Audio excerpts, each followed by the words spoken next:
Hello friends, welcome to my YouTube channel target learn 98 पे मैं विनायक पांडे आप सभी का बहुत बहुत स्वागत करता हूं और उम्मीद करता हूं कि आप सभी लोग स्वस्थ होंगे। तो जैसा कि आप सभी के सामने करंट अफेयर्स की वीडियो आज लेके आया हूं, जिसमें आपके करंट अफेयर्स के वीकली और पर डे के अकॉर्डिंग इसमें क्वेश्चन और उनके आंसर मतलब हो गए करंट अफेयर के। तो जैसा कि आप सभी के सामने पहला क्वेश्चन है, केंद्र सरकार ने 11 नवंबर 2008 को अबुल कलाम आज़ाद की जयंती हर वर्ष 11 नवंबर को जो मनाई जाती है, अबुल कलाम आज़ाद की जयंती 11 नवंबर को मनाई जाती है, इसको किस दिवस के रूप में मनाने की घोषणा की थी? तो इसको राष्ट्रीय शिक्षा दिवस के रूप में मनाया जाता है। अबुल कलाम आज़ाद जी की जो जयंती है 11 नवंबर को जिसको मनाया जाता है। तो राष्ट्रीय शिक्षा दिवस 2022 इसकी थीम क्या थी? राष्ट्रीय शिक्षा दिवस 2022 की थीम क्या थी? अगर पूछ लेता है तो राष्ट्रीय शिक्षा दिवस 2022 की थीम थी पाठ्यक्रम को बदलना और शिक्षा को बदलना। जो पाठ्यक्रम होता है शिक्षा का उसको बदलना और शिक्षा को बदलना। 1992 में अबुल कलाम आज़ाद को इन्हें भारत रत्न पुरस्कार से सम्मानित भी किया गया था। इन्हें 1992 में भारत रत्न पुरस्कार दिया गया था अबुल कलाम आज़ाद जी को। और भारत में यूजीसी जो है यूनिवर्सिटी ग्रांट कमीशन, इसकी स्थापना भी अबुल कलाम आज़ाद जी ने की थी। यूजीसी विश्वविद्यालय अनुदान आयोग की स्थापना अबुल कलाम आज़ाद ने ही की थी। ललित कला अकादमी, संगीत नाटक अकादमी और जो इस ललित कला अकादमी, संगीत नाटक अकादमी की स्थापना भी अबुल कलाम आज़ाद ने ही की थी। वर्तमान के शिक्षा मंत्री अगर आप पूछ लेता है तो वर्तमान के आपके शिक्षा मंत्री हैं Dharmendra Pradhan. India wins freedom ये पुस्तक इनकी है, अबुल कलाम आज़ाद जी की। इंडिया विंस फ्रीडम नाम की जो पुस्तक है, किसी एग्ज़ाम में पूछ लिया जाता है पुस्तक के बारे में, तो इंडिया विंस फ्रीडम जो पुस्तक है ये अबुल कलाम आज़ाद जी की ही है। तो इतनी जो है चीज़ें इनके बारे में आपको याद रखना चाहिए। जैसा कि आपको बताया गया कि 11 नवंबर को राष्ट्रीय शिक्षा दिवस के रूप में मनाया जाता है।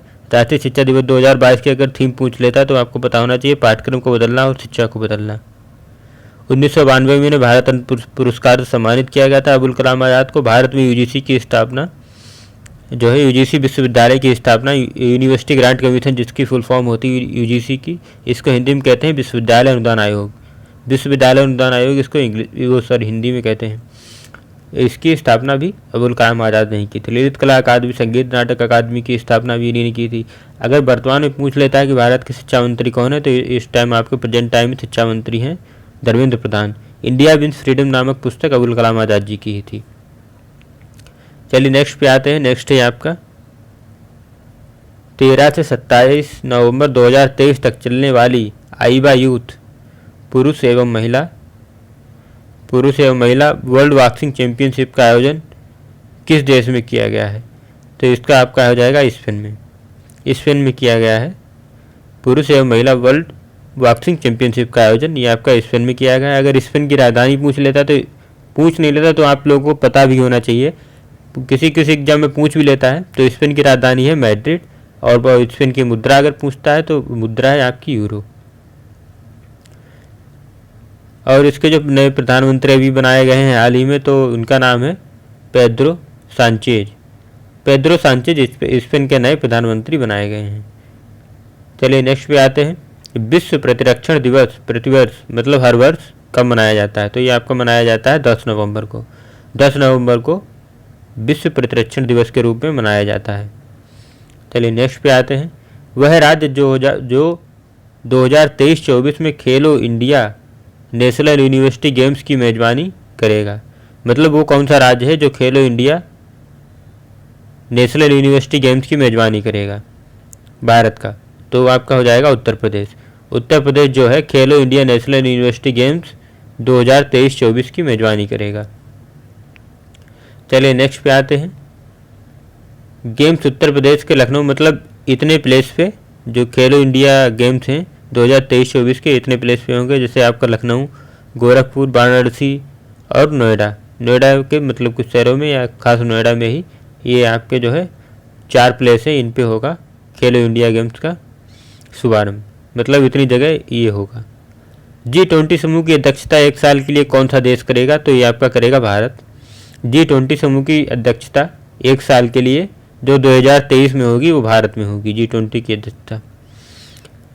नेक्स्ट है, जीव विज्ञान के लिए देश का पहला राष्ट्रीय भंडार कोष इंडियन बायोलॉजिकल डाटा सेंटर कहाँ स्थापित किया गया है। इंडियन बायोलॉजिकल डाटा सेंटर ये पूछ रहा है कि कहाँ स्थापित किया गया है, तो ये आपका किया गया है फरीदाबाद, जो कि आपका हरियाणा में पड़ता है। फरीदाबाद हरियाणा में जीव विज्ञान के लिए देश का पहला राष्ट्रीय भंडार कोष इंडियन बायोलॉजिकल डाटा सेंटर का जो स्थापना की गई है वो की गई फरीदाबाद हरियाणा में। नेक्स्ट पे आते हैं, T20 इंटरनेशनल क्रिकेट के इतिहास में 4000 रन बनाने वाले दुनिया के पहले खिलाड़ी कौन बने हैं। T20 इंटरनेशनल क्रिकेट में मतलब T20 इंटरनेशनल क्रिकेट के इतिहास में 4000 रन बनाने वाले एकमात्र खिलाड़ी विराट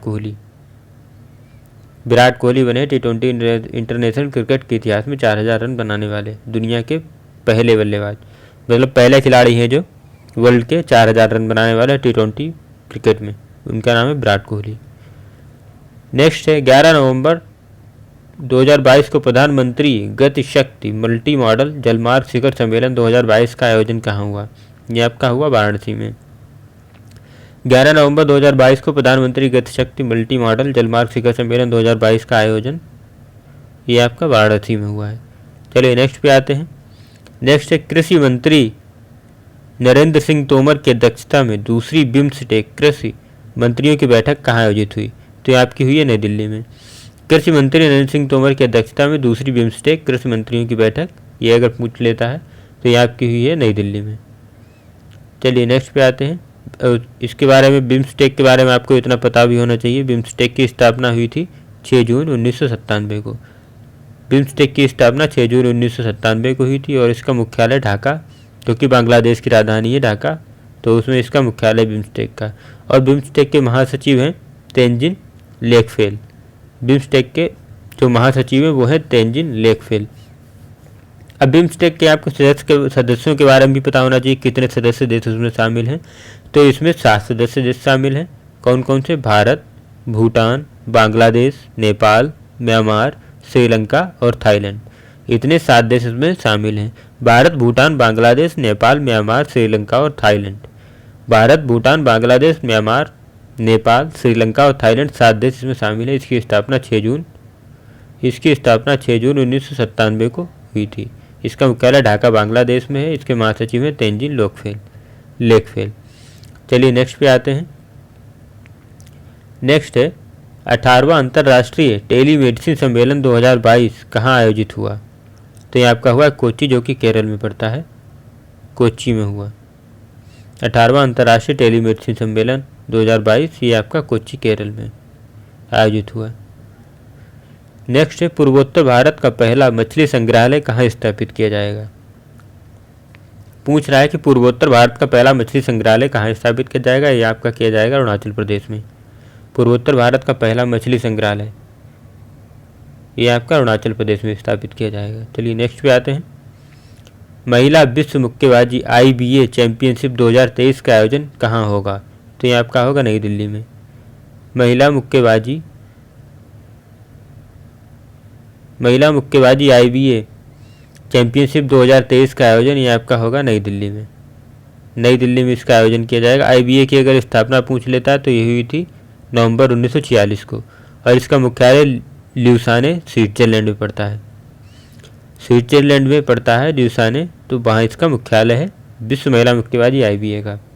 और इसकी स्थापना 1946 में हुई थी और इसका आयोजन 2023 में जो होगा वो होगा नई दिल्ली में। नेक्स्ट है किस राज्य में विश्व का सबसे बड़ा पांडुलिपि ग्रंथालय बनाया गया है। तो ये बनाया गया है गुजरात में। गुजरात में विश्व का सबसे बड़ा पांडुलिपि ग्रंथालय बनाया गया है। अगर ये पूछ लेता है कि विश्व का सबसे बड़ा पांडुलिपि ग्रंथालय कहाँ है, कहाँ बनाया गया है हाल ही में, तो गुजरात में। चलिए नेक्स्ट पे आते हैं। हाल ही में किस राज्य में जनजातीय नृत्य महोत्सव शुरू किया गया। तो ये आपका किया गया है छत्तीसगढ़ में। छत्तीसगढ़ में जनजातीय नृत्य महोत्सव का शुभारंभ किया गया है। नेक्स्ट है सितंबर-अक्टूबर 2022 में आयोजित होने वाले 36वें राष्ट्रमंडल खेल की मेजबानी कौन सा राज्य करेगा। राजस्थान, गोवा, उत्तर प्रदेश, गुजरात। तो राजीव गांधी ग्रामीण खेलों का आयोजन राजस्थान में होगा। इसका पहला ऑप्शन आपका सही हो जाएगा, राजस्थान में। सितंबर अक्टूबर 2022 में आयोजित होने वाले 36वें राष्ट्रमंडल खेलों की मेजबानी राजस्थान में होगी। राजीव गांधी ग्रामीण खेलों का आयोजन राजस्थान में हुआ है। राजीव गांधी जो ग्रामीण खेल ओलंपिक खेल थे, तो उसका जो आयोजन हुआ था वो भी आपका राजस्थान में हुआ था। तो इसका जो है, इसमें 6 मतलब खेल शामिल हुए थे राजीव गांधी ग्रामीण ओलंपिक खेल में। चलिए नेक्स्ट पे आते हैं। नेक्स्ट है आपका, चर्चा में रहा INS विक्रांत क्या है। तो INS विक्रांत क्या है, इसमें पूछ रहा है विमान वाहक पोत, पनडुब्बी, मालवाहक जहाज, इनमें से कोई नहीं। तो इसका आपका हो जाएगा विमान वाहक पोत। INS विक्रांत जो है आपका ये विमान वाहक पोत है। इंडिया का पहला ये ऐसा स्वदेशी विमान वाहक पोत है, जो इंडिया का जो है ये पहला स्वदेशी स्वदेशी विमान वाहक पोत है, भारत का पहला। 2 सितंबर 2022 को कोच्चि, जो कि आपका केरल में पड़ता है, वहाँ से इसे भारतीय नौसेना में शामिल किया गया INS विक्रांत को। चलिए नेक्स्ट पे आते हैं। नेक्स्ट है, निम्न में से भारत का पहला कार्बन न्यूट्रल हवाई अड्डा कौन सा है। तो ये आपका है लेह हवाई अड्डा, लेह लद्दाख। निम्न में से भारत का पहला कार्बन न्यूट्रल हवाई अड्डा कौन सा है, लेह लद्दाख। अगर आपसे पूछ लेता है कि भारत में सबसे कम वर्षा कहाँ होती है, तो सबसे कम वर्षा भी आपकी वहीं होती है, लद्दाख में ही। नेक्स्ट है, सैयद मुश्ताक अली ट्रॉफी 2022-23 में किसने जीती। तो ये आपकी जीती है मुंबई ने। मध्य प्रदेश ने हाल ही में रणजी ट्रॉफी 2022 को जीता। अगर ये पूछ लेता है कि रणजी ट्रॉफी 2022 को किसने जीता है, तो ये जीता है आपका मध्य प्रदेश ने। और सैयद मुश्ताक अली ट्रॉफी 2022-23 को किसने जीता अगर पूछता है, तो ये आपका हो जाएगा मुंबई। नेक्स्ट है, सुप्रीम कोर्ट ने किस वर्ग के 10% आरक्षण को बरकरार रखा। तो EWS इकोनॉमिकल वीकर सेक्शन। तो 7 नवंबर 2022 को सुप्रीम कोर्ट ने एक फैसले में EWS इकोनॉमिकली वीकर सेक्शन के लिए 10% कोटा को मान्य किया है। 2019 में केंद्र सरकार ने संविधान में संशोधन कर सामान्य वर्ग, जो जनरल कैटेगरी के लोग हैं, जो आर्थिक रूप से कमज़ोर हैं, उनको 10% आरक्षण का प्रावधान किया गया है। अगर आप लोगों को इसके बारे में डिटेल में जानना है तो हमारे टेलीग्राम चैनल को ज्वाइन कर सकते हैं। टारगेट लर्न 98 के नाम से हमारा टेलीग्राम चैनल है, तो उसको ज्वाइन कर सकते हैं आप सभी लोग। नेक्स्ट है, PM मोदी ने किस राज्य के केम्पेगौड़ा हवाई अड्डे के टर्मिनल 2 का उद्घाटन किया। केरल, कर्नाटक, तमिलनाडु, महाराष्ट्र। तो ये आपका हो जाएगा कर्नाटक, बी ऑप्शन इसका सही हो जाएगा। प्रधानमंत्री मोदी ने केम्पेगौड़ा हवाई अड्डे टर्मिनल 2 का उद्घाटन किया, आपका कर्नाटक में पड़ता है।